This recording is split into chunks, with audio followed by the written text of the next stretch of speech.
Hello. Are we rock and rolling?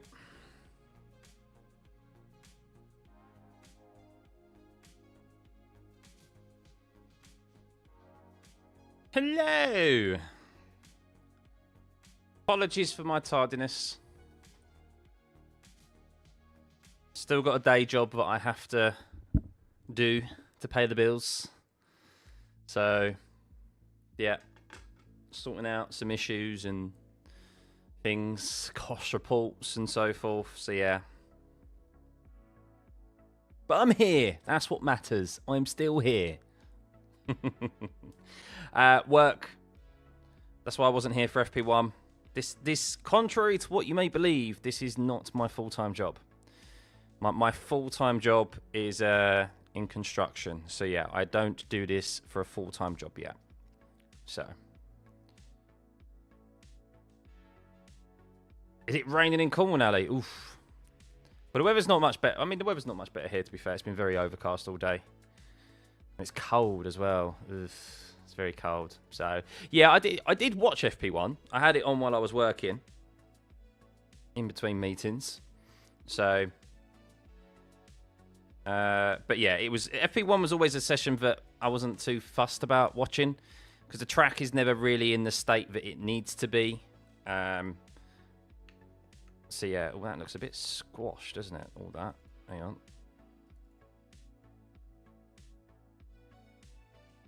So yeah, I did see the session. Obviously, it's not really representative FP1. There's not really been a lot of run-in, of course. And yeah, the track needs to get a lot grippier, and with, of course, the rookie sessions as well. Oh my goodness, what have I done there? There we go, that's better.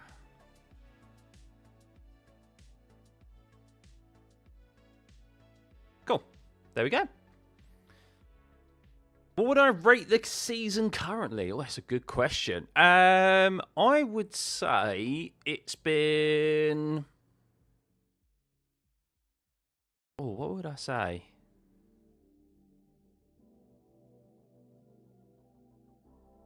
I'd say it's an 8 out of 10. I'm not going to quite give it a 9 or a 10 out of 10, even though we have three drivers with the possibility of a championship. But I feel like, unfortunately, we've had too many races this year where there hasn't been enough racing. And that's partly, well, solely down to the regs, really. And, of course, the Pirelli tyres. So I would give it a 9 or a 10 out of 10 if we had maybe 3 more races where we had proper battles for the race lead. Or more wheel-to-wheel racing. But I think if you look at the actual wheel-to-wheel racing that we've had between the championship competitors this year, there's maybe like one or two times they've actually like gone for overtakes on each other. And it's been a season where pretty much if you... Oh, I wonder what the percentage is actually. I reckon the percentage is very high. It's probably 75% of races, the driver who leads into the first corner on the first lap wins the race. So for me, that's like, while of course McLaren have done wondrous things to help us bring us this championship finale. Yeah, overall, I think the season, yeah, hasn't been the best. Oh, incident involving Verstappen and Norris noted for impeding in practice. What is this? What is this? I haven't got my TV coverage up, so let's see. Oh dear. Oh dear. But regardless, I'm still massively excited for the finale of this season. This has only happened twice in the last 20 odd years. And funnily enough, the last 2 times it happened where we had 3 drivers with the possibility of winning the Drivers' Championship, the 3rd place driver in the championship won. So if you're an Oscar Piastri fan, yes, Sebastian Vettel in 2010 and Kimi Räikkönen in 2007. Never rule them out. Never rule them out.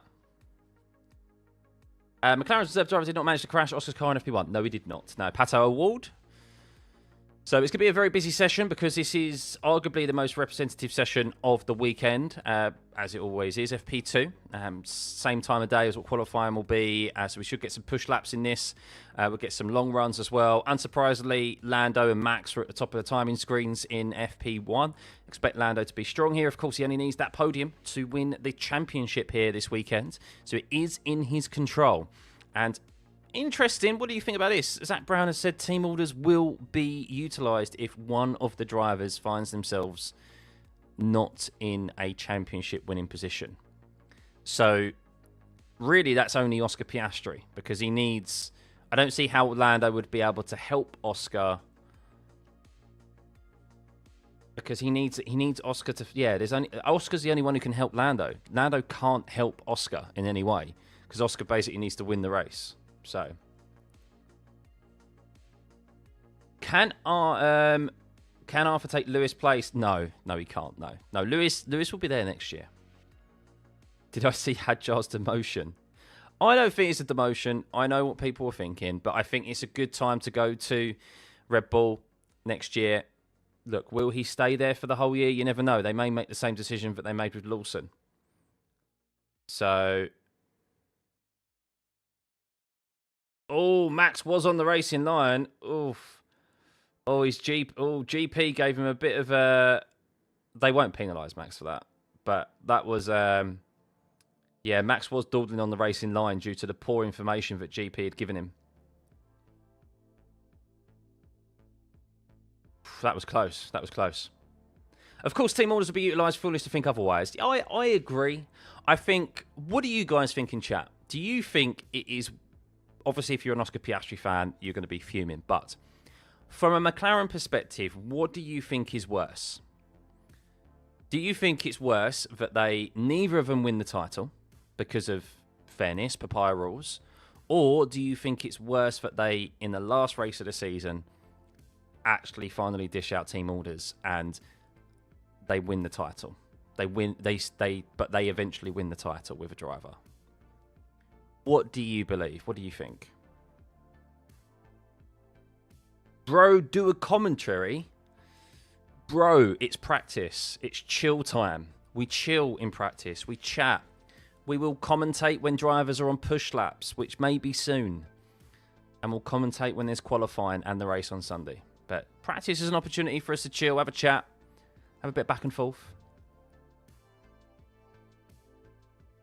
Which teams are announced their reveal day for next year? I think Cadillac and Aston Martin are the only two thus far. So,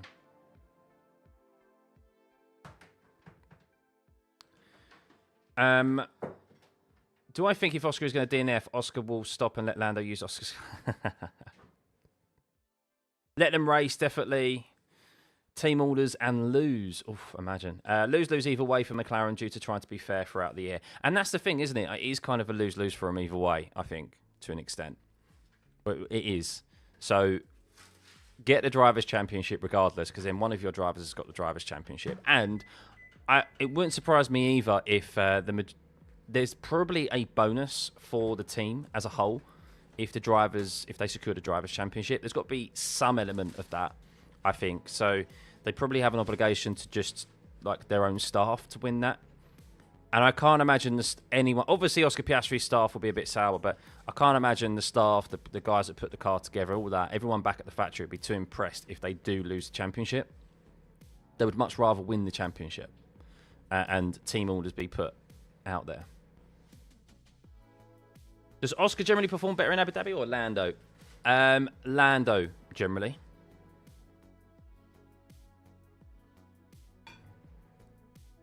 What is the best outcome and allow them to race each other but make sure they're in a place to win the world title? I mean, yeah, ultimately, they always wanted it to be... The problem is that if they hadn't DQ'd themselves in Vegas, they'd be in a position right now where they could allow their drivers to race and not have this conversation about team orders. But here we are, because of their negligence, through strategy and in Qatar and through the disqualification of the Plankware in Vegas, which was a risk wholly worth not taking. They now find themselves with Max Verstappen splitting them and has the opportunity to win the championship. And this whole talk of team orders when they tried to be fair all year. So From a racing perspective, if you have two cars in the championship contention, you would go for the driver who has the better chance. Arguably speaking, yeah.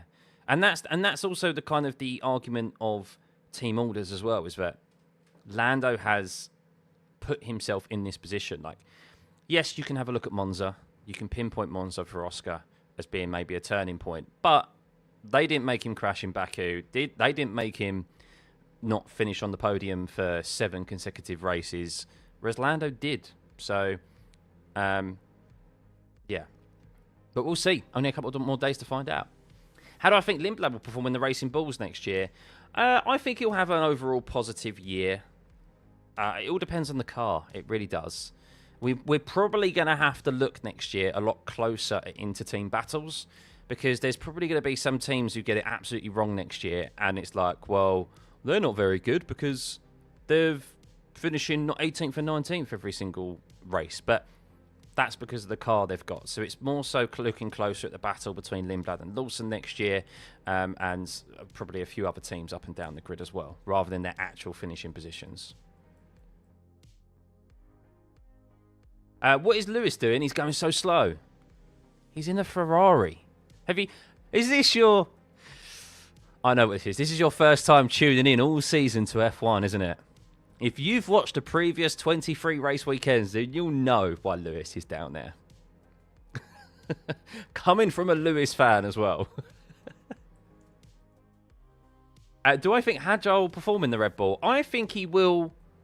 I think he'll be a lot closer to Max. I think the key for him will be how the Red Bull management approach it. So we know that it has come out recently that pretty much Sergio Perez, Albon, Gasly, any Max Verstappen teammate, Tsunoda as well, they haven't had the same car. They haven't had the same parts as Max. Now, normally that is the case. The number one driver gets the updated parts first.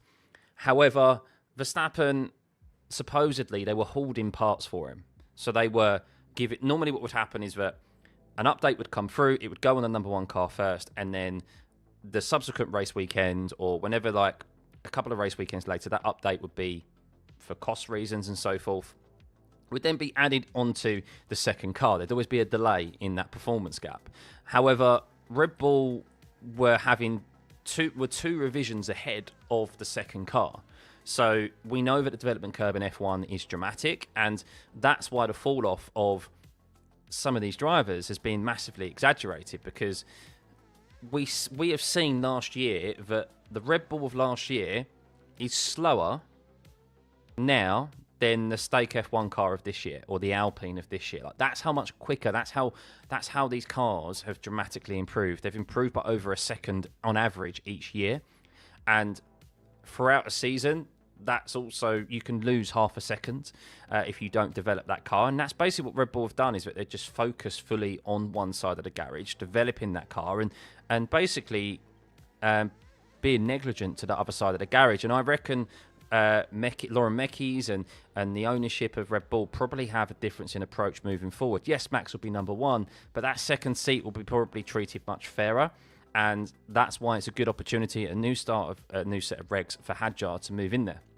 And it's a shame, really, yes, if you're a Yuki fan, that he isn't given an extra year, because his fortunes may be completely different next year. So it's a keen one to keep an eye on for sure, no matter where they are on the grid. Imagine if they did all have the same performing cars, though. Things would be so much more spicy, and maybe adjust the tracks according to car size. Yes and no. I mean, obviously, it would still be a difference in relation to setup, but yeah, there'd be probably a lot. That's why rain's great, because rain is generally the great equalizer. It comes down to driver skill, and that's what I think next year's regs are going to be. If you've listened to Lewis Hamilton recently, he's been talking about 2026, and he said there's going to be a lot more emphasis next year on driver skill, the actual driver, a lot more low grip, and just obviously the use of the system, of the management system, the what's the MOM system.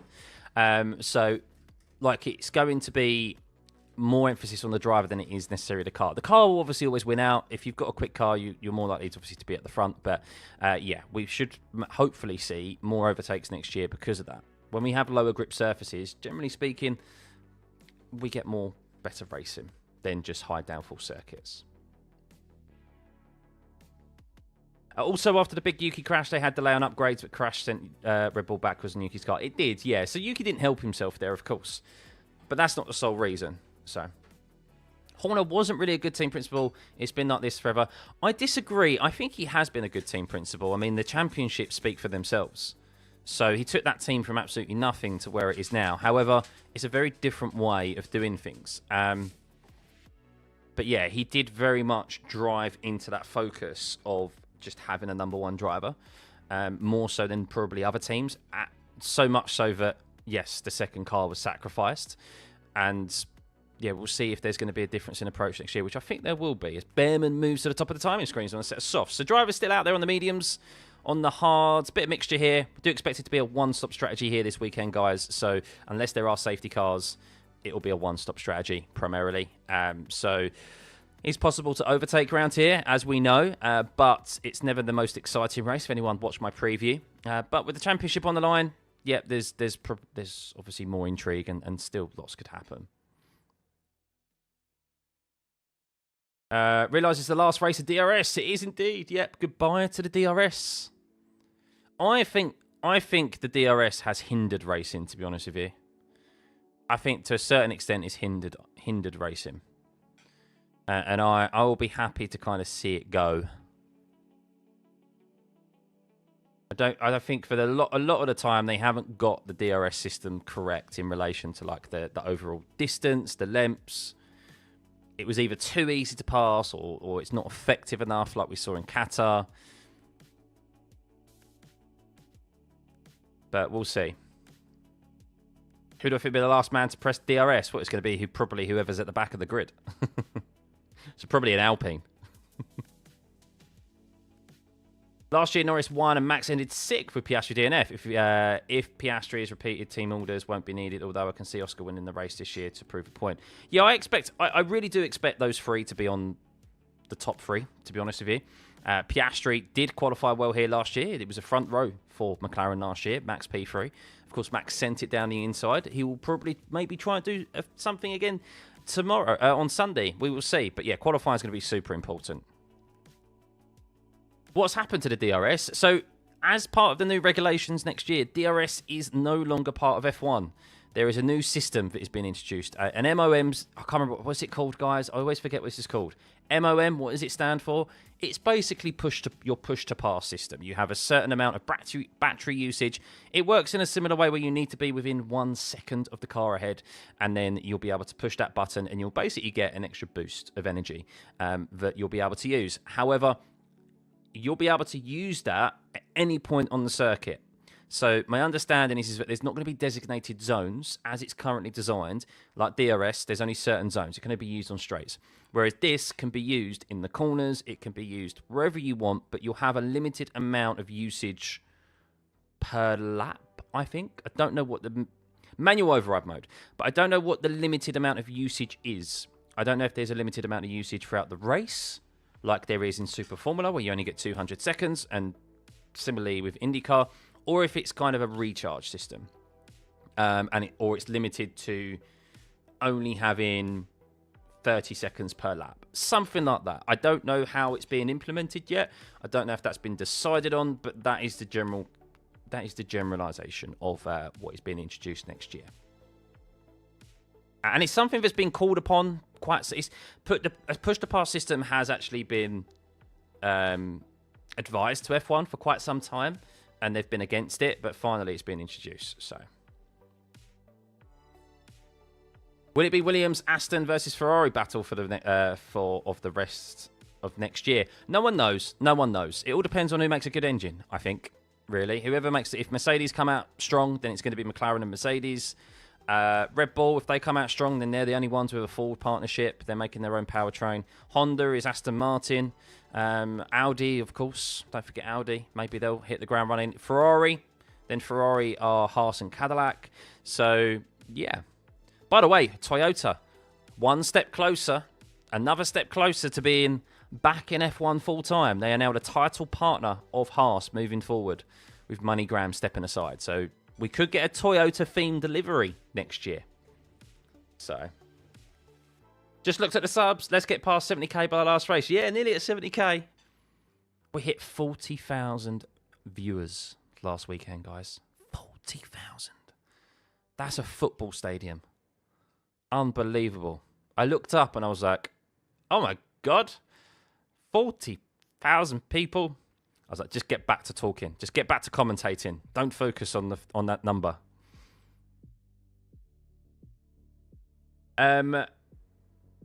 Too much electric doodads. Yeah. Hopefully it doesn't spoil it, but we'll see. Do I think Audi or Cadillac will perform next year? No, to be honest with you. I have very low expectations for them. I expect Audi probably to fare better than Cadillac, because Cadillac are a literal brand new team, whereas Audi are basically taking over Sauber. However, of course, they're making their own engine, so that engine could be terrible. But I think for Cadillac and Audi, if they finish not bottom, it's positive year for them. A lot of eyes. It is a lot of eyes. Who am I rooting for? I'm not rooting for really anyone. The only driver I root for is Lewis Hamilton. I've said that before. He's the only driver I'm a fan of and I actively keep an eye on. But tomorrow, on Sunday, I just hope we get an interesting end to the season. I kind of don't want it to be a lights out to finish race, because Abu Dhabi is always a bit boring in that regard. But yeah, I hope there is some intrigue in the actual race itself. Just want a good end to the season. Magnus Carlson says F1 is a boring sport. Right back at him in relation to chess. Each to their own. Everyone's entitled to their own opinion. One less electric doodah on the cars 2026. No more DRS rear wings. Exactly. So whatever happened to Porsche getting involved? They bowed out. So supposedly... these whole new regulations, by the way, were basically pushed by Porsche. Porsche, however you want to pronounce it. And they were going in partnership with Red Bull. And it came out that... And we didn't know the breakdown of the relationship at the time. But it has now come out that Christian Horner didn't want to relinquish power. Porsche were coming in and they wanted to take some power and responsibility away from Christian Horner. And Christian Horner went, no, I'm not doing that. I don't want to do it. And that led to a breakdown in the relationship with Porsche and Red Bull. And yeah, they ended up leaving the sport. And these regulations were changed entirely to ensure that basically Volkswagen, Porsche were able to come into the sports. And now we're stuck with these regs because of them. And they're not here. So. Max has saved a new power unit for Abu Dhabi. He didn't use it in Qatar. Not necessarily, no. That was due to an issue in Qatar. So they changed that power unit that had only been in the back of the car for 2 races because of a power issue. But we now have drivers out on sets of softs, by the way. We saw Max Verstappen do a 23.446 here. And that's not particularly quick because Hadjar's only 2 tenths behind. We've got George Russell out there. He's on an outlap. Kimi Antonelli as well. We've got Norris on an outlap. So, yeah, we're getting some push laps here now, guys. So we'll keep an eye on this and see what they're able to do. But welcome. Hope you are good. Hope it's been a long week. It feels like this has been the longest run-up to a weekend ever. I've been so excited for this weekend. And I hope you are excited to join me here as well. You didn't miss anything really with FP1. Bit of a boring session. Really, there's nothing really too much to note when it comes to practice here at Abu Dhabi. You can look at the pace as much as you like, but it's all about, of course, qualifying tomorrow afternoon and the race on Sunday. But hit that like and subscribe button if you haven't already. I can see it ticking over, so thank you. Much appreciated. Trying to hit 70,000 subscribers. What a way to end the season that'll be from me personally. But I've thoroughly enjoyed it. We'll be back, of course, next year as well. I'm still going to do plenty of live streams in the off-season because there's a lot to talk about and discuss. We'll do our awards of the season as well. Get you guys involved. I'll do like a whole PowerPoint presentation. I was going to do something in the middle of the summer, but I never got round to it. So we'll do our end-of-season awards, recap, etc. And we'll have a look at, of course, the run-up to the 2026 regs. The F1 circus never stops, even in the off-season. And before we know it, it'll be New Year, and we'll be counting down to the new season. The first practice of these new cars out on track in February, and yeah, and see what the season potentially has in store for us. I'll fit some racing in the off-season wonk. Yeah, I'll do I haven't used my steering wheel in quite some time actually, on my pedals. So yeah, I will do my own racing. Do I like this track? I don't. No, I don't. I'm not a fan of this track. I feel it's a bit lackluster. Right, George Russell. He is on a push lap, and he was unable to go fastest in the first sector, so that's interesting. Lando Norris has gone purple in that first sector with a 16.998. He had a big moment through turn 2 earlier on, I saw. So needs to be careful of those curbs, which we know the McLaren hasn't been too good of this season. Or good at, shall I say. But down into the hard braking zone of turn 6. Needs to be careful of that tomorrow. If Lando or Oscar are leading into turn 6 tomorrow, you know Max Verstappen's going to do a la Send 2021 on Lewis Hamilton. So, yeah, needs to be careful of leaving that door open. And then there's an overtaking opportunity down here into turn 9, where, of course, Max was able to hold on to it in 2021. And then Lewis Hamilton made a great overtake on George Russell on his last lap in the Mercedes seat. Now he makes his way through the marina section, through turn 13, under the hotel. George Russell did a purple last sector, so those tyres coming to him in the last sector. And then makes his way through the last couple of corners. We'll have a look at the sector times in a moment. Round the last corner, need to be careful of that oversteer. And he goes fastest by over 3.5 tenths, a 23 flat, as Oscar Piastri is doing his outlap. So let's have a quick look at sector times, and then we'll keep an eye on Oscar Piastri. Norris fastest in the first sector there, you saw with a purple. Max, a tenth quicker, pretty much, in that middle sector. That's where all that straight line speed is required with those 2 long straights and the DRS. And then Lando in the corners, much faster than Verstappen. You can see there, 3 tenths. Lando's pretty much made up 3 tenths on Max in that last sector alone. So, don't mention 2021. Brazil should be the final race. It was so good back then. It was indeed. It was so good. Thank you, Sean. I appreciate that, mate. Well, we're not far away from 100k. 100k next year. That silver plaque is going to go right there. What's my opinion on Alpine going to Mercedes? In the long run, it will be good for them because they clearly haven't made a decent power unit in some time. So, yeah, it's sad for the people who've lost their jobs, of course, because there's a lot of people that are without a job now because of Renault shutting down their power unit division and the gearbox and stuff.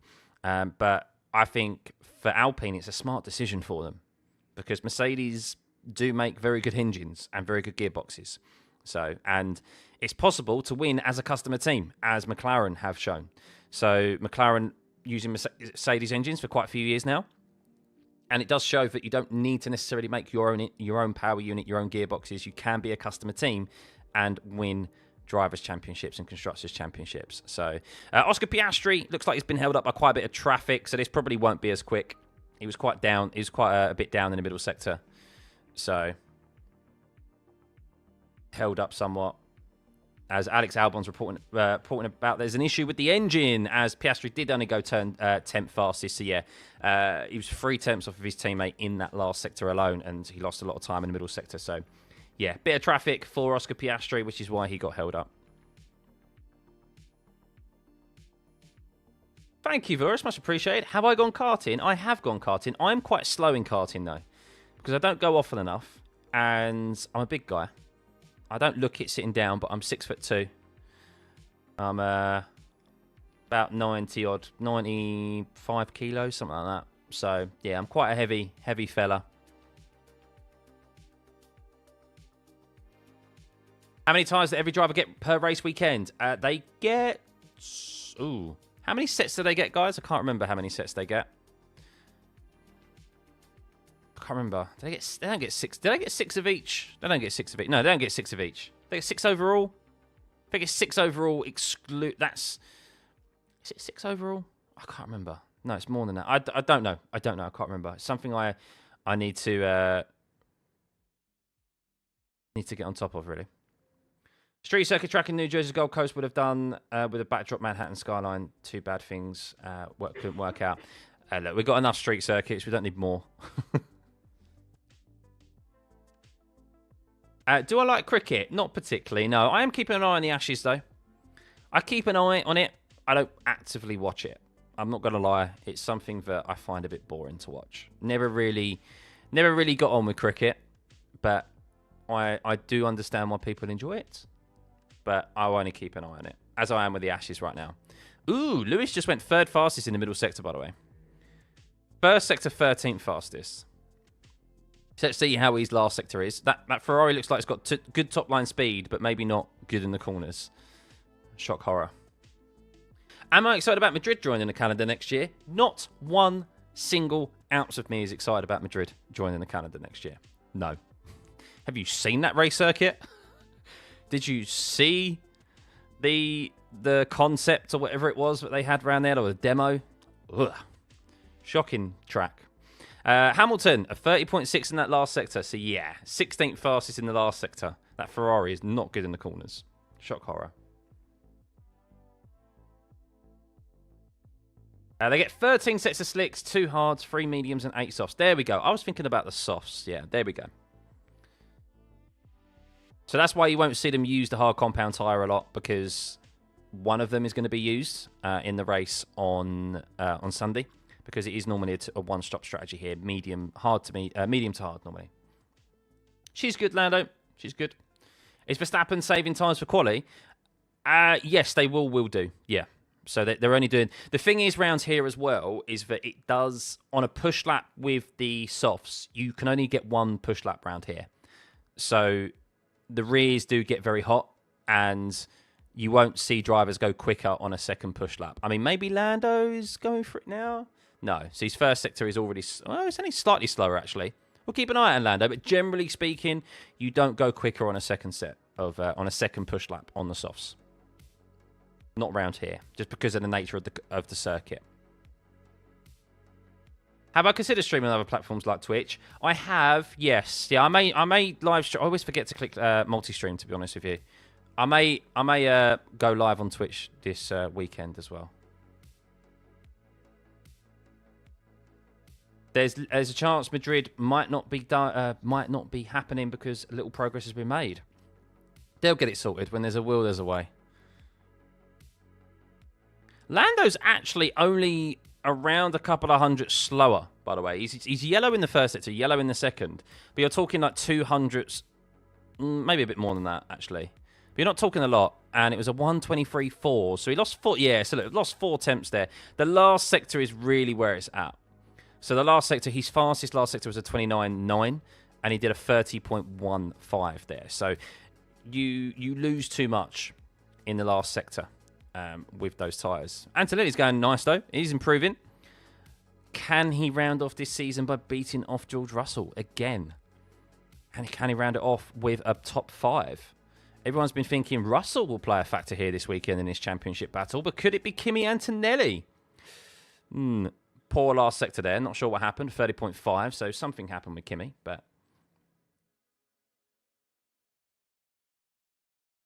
my pleasure, Matty. My pleasure. Sitting in your car about to walk into school. This sucks. Don't worry. It's only practice, though. It's only practice. It's all about tomorrow. 1 p.m. is, I believe, qualifying. Let's have a look and remind you guys of when qualifying is on. UK time, of course. So, yes. No, 2 o'clock. 2 p.m. qualifying. Practice tomorrow is at 10:30 UK time. And then the race on Sunday is 1 p.m. UK time. So, why is Hamilton going so slow? Because he's in a Ferrari. Have you paid any attention this year? My goodness. I'm only joking. Don't expect anything from Ferrari. Like, you've watched 23 race weekends this year. You should know by now not to expect anything from Ferrari this year. Charles spun in FP1, by the way. I don't know if you guys saw that. He spun in turn 5. So it'll be like 3 a.m. for you in North America. Oof. You better get plenty of beauty sleep before then. You can't be missing this weekend. You can't be missing it. 3 a.m.? It won't be 3 a.m. 8 hours behind. 8 hours, no, it'd be early morning for you, wouldn't it? Early morning. If it kicks off at 1, you're not 10 hours behind, are you? Maybe you are. Maybe I'm getting it mixed up, but the Stallion is looking more and more like a scrawny nag in relation to the Ferrari, unfortunately. But yes, Lando Norris at the moment, it does look like, unless anyone is out there on another push lap, which I don't suspect they're going to, looks like Lando Norris is going to top FP2 as well, as they've done their push laps. Max Verstappen has already done a single push lap. They're not going to use another set of brand new softs for that reason, because there's no point wasting them. You want them for qualifying, of course, and qualifying is going to be super important. We know track position is important, as we have seen this year. So Max Verstappen, P2, he's on the set of mediums now, 3 and a bit temps, so not too bad. He's just, it was a couple of hundreds, wasn't he? A couple of hundreds behind Max or Lando, or even a thousandth or something behind Lando in FP1. Russell P3, Behrman P4, Hulkenberg is 5th. By the way, the Stake F1 cars have looked good here to end the season. FP1, their lap times are looking pretty decent. So expect them to mix it up in the midfield. Do I think Lando will DNF? No, I don't. Look, if you haven't seen my preview and my predictions, I think Lando will win this. Unless there is a collision, unless there is a mechanical failure, unless there is a complete and utter balls up with McLaren in the pit stop, I don't see how the McLaren is not going to finish on the podium here. It's a strong track for Lando, and the car also is the quickest car here. It just is. Even before we was approaching Abu Dhabi, we had 5 races remaining. Out on track, Qatar and Abu Dhabi were going to be strong tracks for McLaren, and they were. Piastri should have comfortably won that race last week in Qatar, but of course we know what happened. And here, well, the McLaren is also going to be quickest, I think. And let's say Max does get ahead or Piastri gets ahead. I just don't see how those front 3 aren't just going to pull away from the rest of the field behind them. I don't see. The problem for Max and Piastri is that I don't see Russell, Antonelli, Leclerc, Hamilton, or Tsunoda getting in the way of Lando Norris and mixing it up with those front 3. I think those front 3, and this has made me think. I was chatting about this with guys in work. So, let's say the scenario happens that Lando is in the lead and him and Piastri are second. And look, Max knows he needs a P3. He needs a P3. Or let's say like that scenario happens where all 3 of them are so far ahead, right? Does Max drop back to try and drop into that pit stop window? Or does Max pit really early? This is what I was saying. Does Max pit really early? Because you know Red Bull are going to play something with the strategy. They would have loads of permutations set out in relation to all these different scenarios. And I wonder if they may go, because this race can just be a very easy one-stop. I wonder if they might go, right, let's pit him early. If the 2 McLarens are ahead of us, let's pit him early and get him track position. And that way he has some clean air to drive into. And then he maybe does like a ridiculous undercut on them, which is possible to do. It is possible to do. But they have to, like, will he do something like that? Because there's no point just following the 2 McLarens. You're in P3 when you need to win the race. And you also need Lando to finish outside the top 3. Like, you have to try and do some skullduggery, if you know what I mean. Like, you have to think outside the box with strategy. So, yeah. I wonder. There's only ever one mandatory pit stop. Qatar is the outlier when it comes to mandatory pit stops. So, yeah, there'll be no shenanigans of pitting on a certain lap like we saw in Qatar. So, yeah, but this race always tends to be, if there's no safety car, a single stop race. McLaren one-stop mediums to hard, both for the drivers. Well, that'll be the strategy. That'll be the primary strategy tomorrow on Sunday, yeah.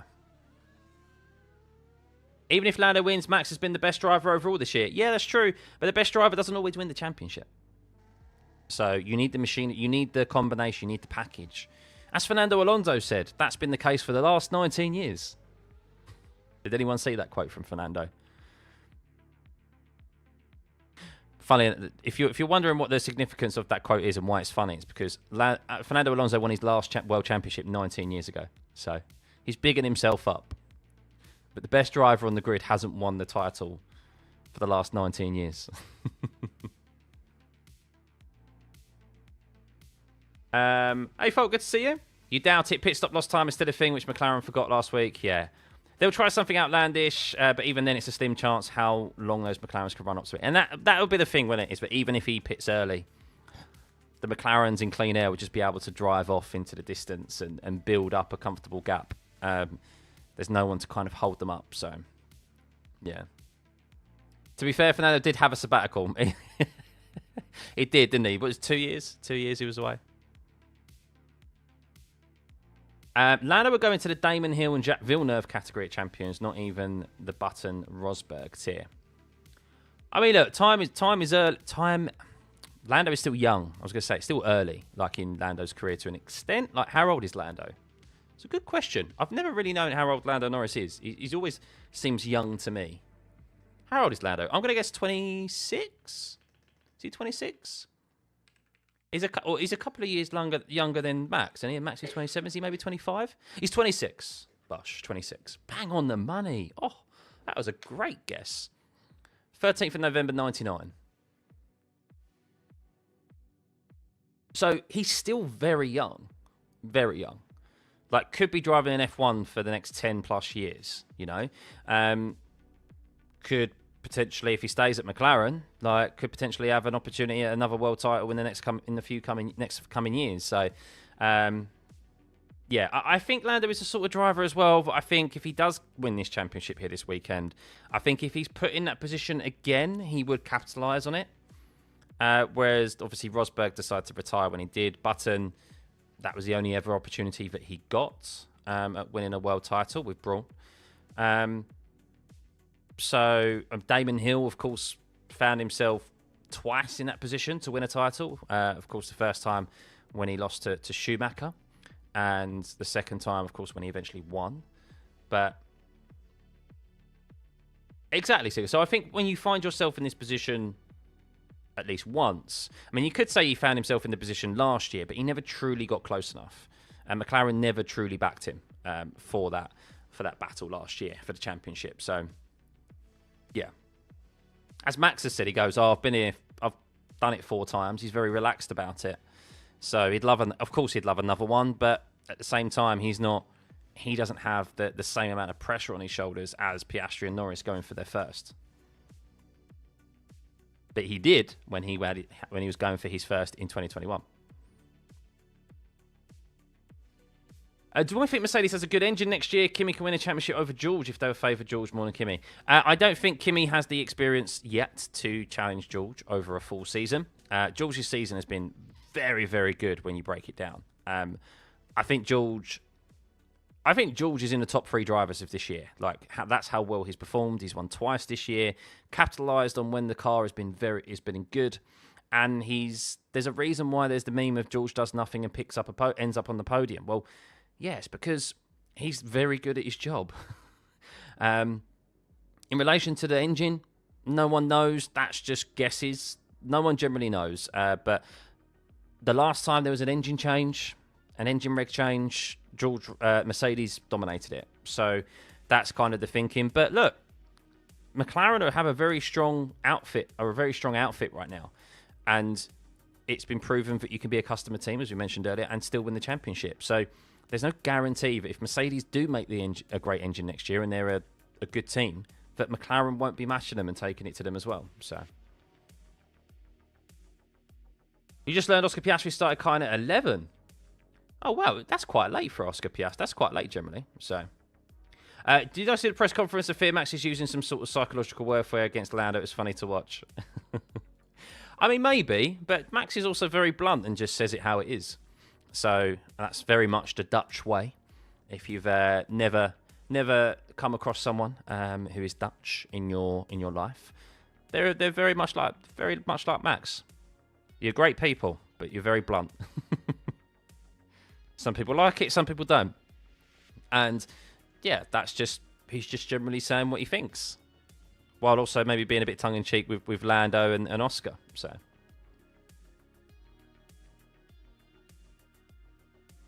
will Leclerc ever win a championship? Oof, that is a good question, isn't it?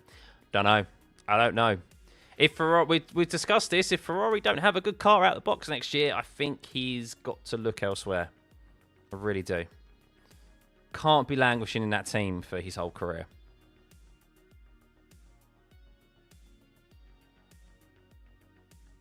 Is Lewis going to retire in 26? No, he won't retire. I don't think so, no. So supposedly, Lewis has a 3-year contract. He has a solid 3-year contract. So he's in Ferrari for the next 3 years. Well, next 2 after, because he's just done this year. So after that is anyone's guess. If Ferrari are there and he's performing, then of course. But I think it's more so... I mean, yeah, I think he will be there to the end of his contract. Will he be there once his contract ends after the next couple of years? I don't know. It depends how Ferrari are, I guess, and how he's enjoying F1. If he has 2 more seasons like this with Ferrari, 100% he's going to retire. He may even walk away at the end of 2026. I can't imagine he would, because he'd probably want to end on some sort of high and not end his F1 career on an absolute, like, dire straight. But... yeah, I think he's going to be there to the end of his contract at least. So, you would love a video on George Russell as a championship contender. Maybe, or maybe what I'll do, maybe that's a video in itself of just looking back at George's career. So I think he's not got enough credit really this year. I think people have acknowledged him, but I don't think many. Obviously the plaudits have gone to Max, and the focus has been on the McLarens. But you look at what George has done this year for. Like, he's the only other driver to win a race this year. Is that right? He's the only other driver to win a race this year outside of those 3. And he's won twice. So. And that's been the only time as well. Those 2 races, Singapore and Canada, were the only times this year when the Mercedes was quick enough to win a race. So, arguably, he's got a 100% record in winning, like, capitalising on that Mercedes car. Because every other time you would say the Mercedes has not been the fastest car. Whereas Singapore, it was the fastest, and the same in Canada. And he's converted them. As well as getting a considerable amount of podiums this year.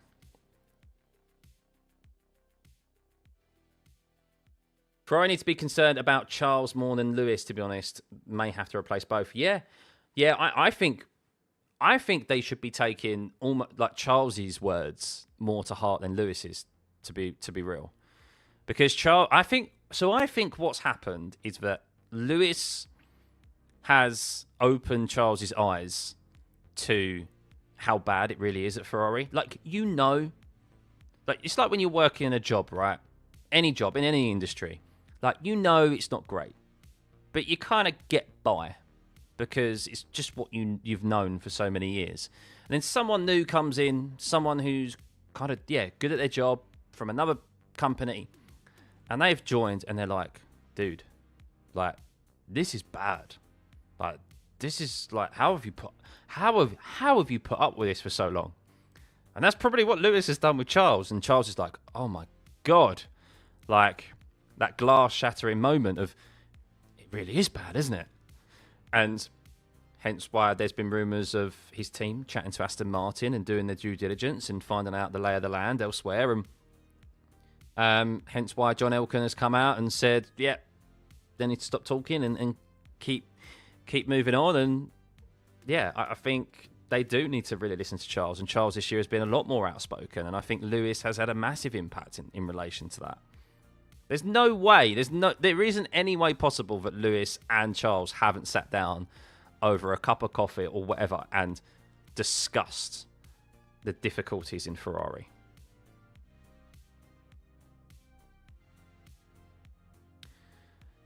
Who's a reserve driver for Red Bull next year? It's Yuki. So Yuki could still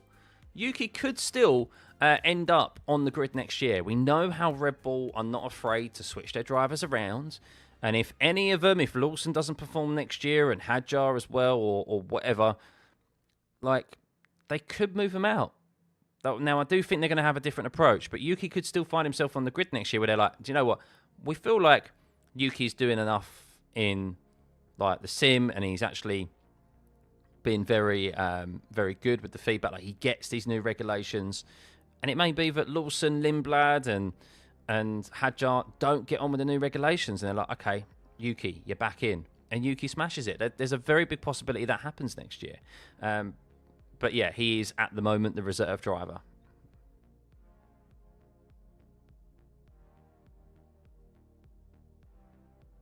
You don't even care if Max wins this World Driver Championship. You're just proud of him. This is fascinating and astonishing. Great driver. He's had a great year.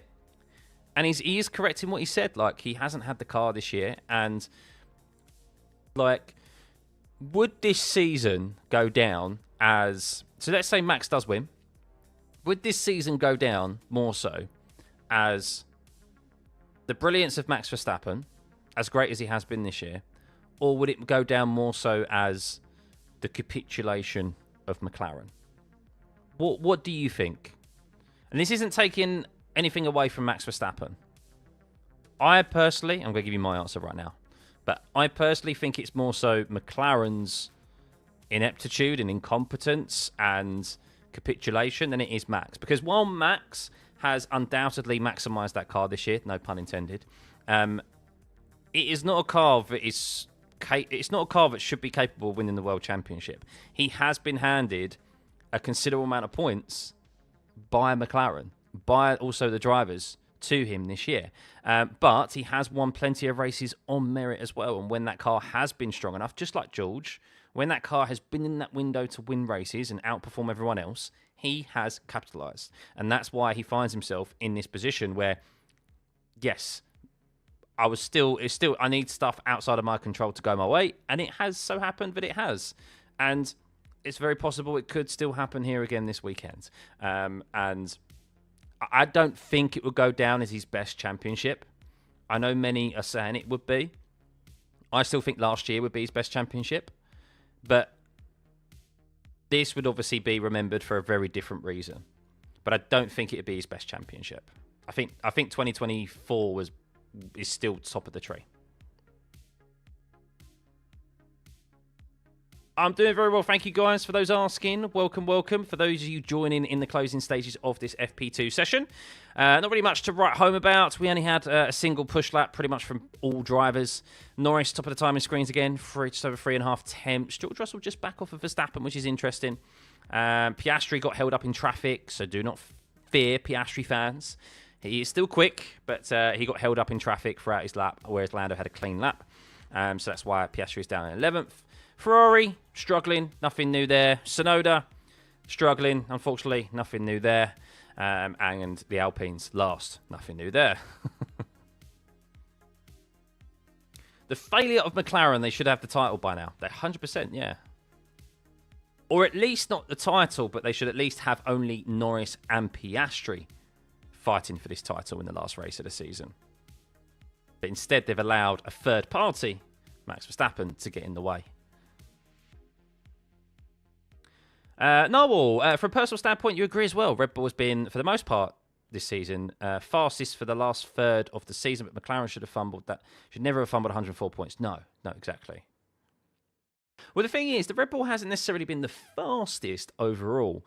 It's been the last third of the season, we've come to racetracks which required low downforce, been at street-type circuits as well, and that's where the Red Bull has been strongest. And then the more medium to high speed corners and downforce dependent tracks, that's where McLaren has been a lot stronger. McLaren, i.e. Interlagos, Mexico, Qatar last week. I mean, they were quite evidently the strongest. Here they will be. But the likes of Monza, Baku, Vegas, that's where Max and that car was always going to be very strong. Because the McLarens haven't had the quick car in a straight line this year. Their advantage has always been on managing the tyres, which is why their medium to high speed cornering ability is so good. Possible team orders for Piastri to let Norris win? If it happens, I think so, yeah. Zach Brown has said something of that like earlier on. Do I think Lindblad deserves a seat? Maybe I think it's a touch, maybe 1 year too early for him. I feel like he's made a lot of errors in F2 this year. A lot of big errors, like really big rookie errors. But he's also, on the flip side, had a lot of really good races and good race results. Youngest F2 winner in history, youngest F3 winner in history. So I see why he's also being put in there. And look, that second RB seat, the RB team as a whole, is supposed to be a breeding ground for junior drivers. And I think if maybe it was in the middle of a regulation set, they'd probably not put him in. But I think with it being a brand new regulation set, it puts him in good stead to get in there first, get on top of the new regs, understand these cars, rather than delay him for another year. So whether if he's ready or not, I don't know. It's up for interpretation, but I can see why. I can see the reasons as to why they've promoted him. Is the rumor true about Zach ruling out papaya rules for this race? Yeah, he's literally been quoted as such.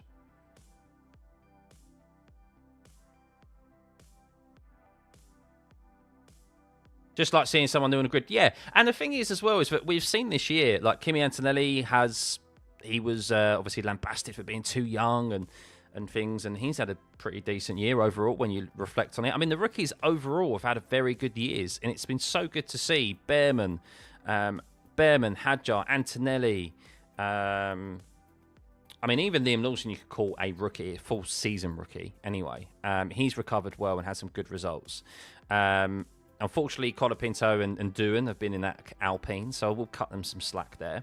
So what they've done this year, this crop of rookies, is they've shown to everyone up and down the grid that, do you know what, we don't have to go for experience. Going for the same old recycled drivers isn't necessarily the be-all and end-all, which is, unfortunately, I think for Yuki, as we have checkered flag here on the end of FP2, that's probably the problem for Yuki, is that these rookies have come through this year and shown that, you know what, maybe we don't need to go for another driver, like no disrespect to Yuki, but a and this could be said for Albon and Gasly as well, like hand-me-downs from the top teams. Like, we can go for our own junior drivers. We can scout our own drivers in F2 and sign them up and give them an opportunity. And then that way, like, they're worth the gamble now. That the youngsters are worth that gamble rather than going for the safer option of an experienced driver from a top team. What do I think about Cadillac this year? Pack of 22 cars racing in Monaco. Well, the Monaco part I'm not looking forward to, but I'm looking forward to seeing another team on the grid. 22 cars. Happy days. I'm gonna have to increase this, aren't I? But we've only got enough space for 20 cars at the moment. I'm gonna have to alter my setup somewhat. So the cost-cutting testing rules are a disgrace, especially unfair to rookies. These are experimental and custom cars with no testing. True. And I guess that's also the point with... I wonder if they'll do the same with Lindblad Red Bull. But Kimi Antonelli had the most preparation of a rookie since Lewis Hamilton, I think it was, back in like 2007.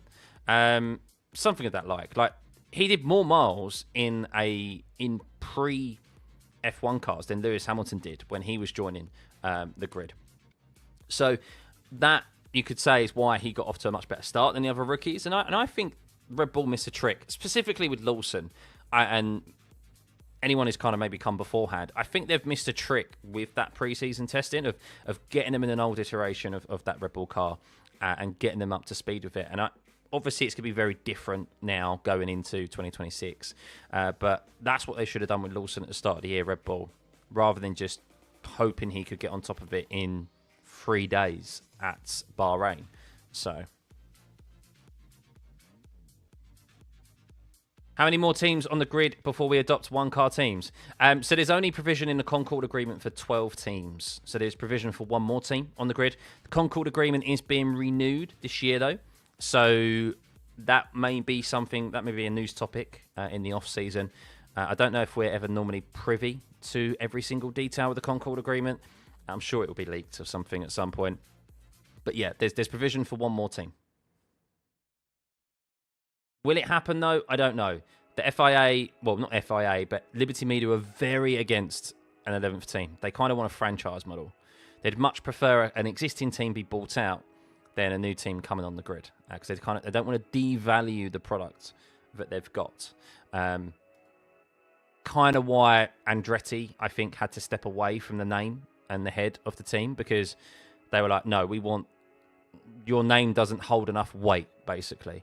Even though Andretti is synonymous with motorsport across the world, all varying forms of motorsport, which is crazy to me, but they wanted Cadillac, and that's obviously eventually what they got. So now that we have 11 teams, how many cars go out in Q1, Q2, and so on? Don't know that yet, gaming. And we also don't know the point structure either.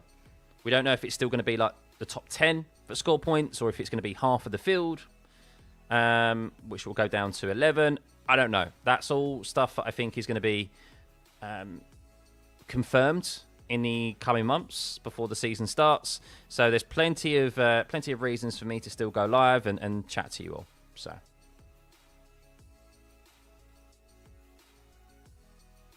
16 through to Q2, top 10 still Q3. Oh, was it, Matt? Okay, fair enough. There you go. Thank you very much. What about the point structure? Top 11 confirmed. Oh, okay, there we go. That's a topic of discussion I don't need to have then.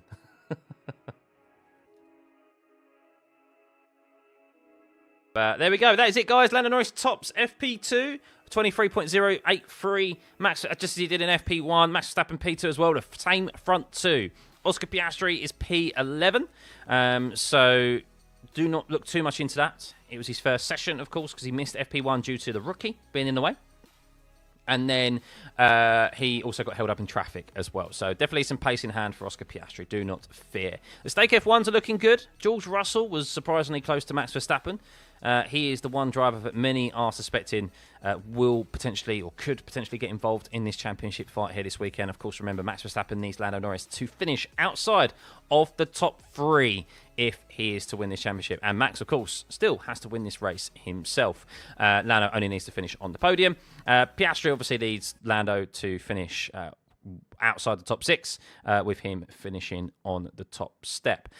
So, yeah, not really too much else to report. Behrman looks pretty good as he did in FP... Well, I say FP1. FP1, he had a hydraulics issue, I think he did, or an engine issue. But a good recovery for Behrman. Looks like he's going to end the year strong. And that's something to look into, is the pairing with Behrman and Ocon. Because Ocon hasn't performed for quite some time, has he? I feel like that's gone under the radar. But we'll have a look. We'll have a look when we come to our post-season review. So... But yes, guys, that is it from me.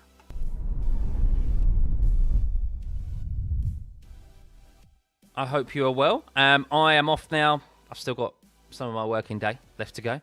So have a good rest of your Friday afternoon and Friday evening. We'll be back tomorrow for FP3. It's going to send you straight over to that live stream, so you can hit the like button and leave it open and turn your notification bell on, so you're notified half an hour before I go live.